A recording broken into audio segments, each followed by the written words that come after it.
The commendable fighting spirit has been demonstrated yesterday when 13 soldiers were posted on the Serpent Island on the south of Ukraine. It's a small Ukrainian border patrol outpost in Black Sea. They all refused to surrender to the Russian battleship. They all were killed.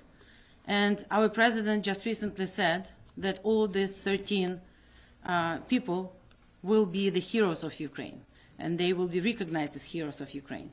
But moreover, every Ukrainian, woman and man, who are fighting today for our country, they all are heroes, and we all are defending our home. The enemy is clearly surprised by the resolve of the Ukrainian armed forces and volunteers to protect integrity of our country. We see that they didn't advance the way they planned.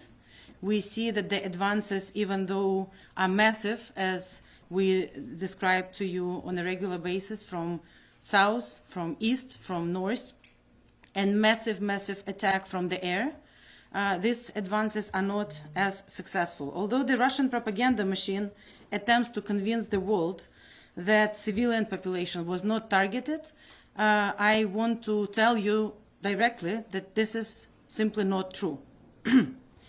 And the last events of the last night here, but day and night in Ukraine, brought more horrific scenes of the Russian war crimes. So, first of all, we have many people right now not living their day-to-day lives, but actually spending the majority of their time in the basements or taking shelter in the metro stations or other safe locations. The Russian Hail multi-rocket launcher system hit residential infrastructure in Ochtyrka town in Sumy Oblast. Several children were heavily wounded.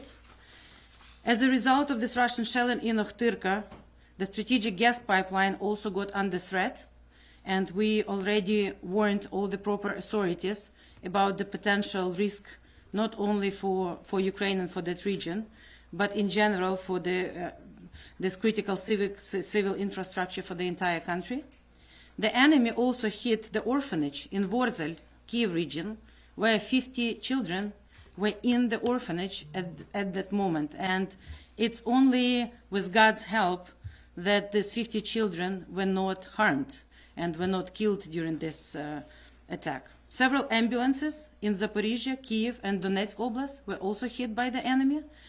In the attempt to cover up its crimes from their own people, because we all know the truth.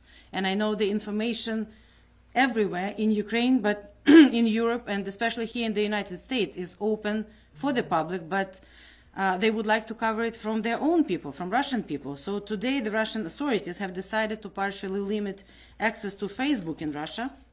Yet the international community already documented these crimes to prevent necessary evidence, to present necessary evidence against the Russian government, and our prosecutor general is collecting all the data and preparing it all for the international tribunals.